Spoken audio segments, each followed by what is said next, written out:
નમસ્કાર દર્શક મિત્રો, મિરર ઓફ ધ વર્લ્ડ ન્યૂઝમાં આપ સૌનું હાર્દિક સ્વાગત છે। વડોદરા શહેર મહિલા કોંગ્રેસ દ્વારા દેશમાં 33% મહિલા અનામતના તાત્કાલિક અમલીકરણ મુદ્દે કલેક્ટરને આવેદનપત્ર સાથે રજૂઆત કરવામાં આવી। દેશમાં મહિલાઓને 33% અનામત બિલ સંસદમાં મંજૂર કરવામાં આવ્યું હતું, પરંતુ તેના પર અમલ કરવામાં આવ્યું નથી, જેના કારણે મહિલાઓ અનામતના લાભથી વંચિત રહી છે। ત્યારે આ સમગ્ર મામલે વડોદરા શહેર મહિલા કોંગ્રેસ પ્રમુખ પાર્વતી બેન રાજપૂતની આગેવાની હેઠળ મહિલા કોંગ્રેસના સભ્યો સાથે વડોદરા શહેર જિલ્લા કલેક્ટરને આવેદનપત્ર સાથે રજૂઆત કરવામાં આવી હતી, જેમાં તેમણે 33% મહિલા અનામતને તાત્કાલિક અમલીકરણ કરવા આવેદનપત્ર સાથે રજૂઆત કરવામાં આવી છે।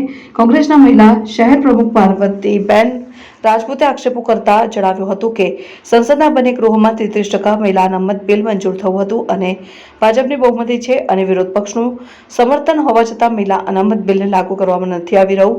ત્યારે આ મહિલા અનામત બિલને લાગુ કરવામાં આવે તેવી માંગ કરવામાં આવી છે। આજે અમે રજૂઆત કરવા આવ્યા છે કલેક્ટર કચેરી શ્રીના ત્યાં।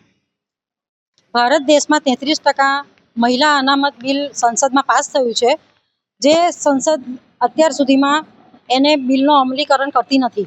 સંસદમાં બંને ગૃહોમાં તમે જોઈ શકો છો કે ત્યાં એમનું સંખ્યાબળ બીજેપીનું સંખ્યાબળ એટલું બધું છે અને પ્લસ વિરોધ પક્ષનું પણ સમર્થન છે, છતાં પણ એ બિલને મહિલાઓ તરફ અત્યારે લાગુ કરતું નથી।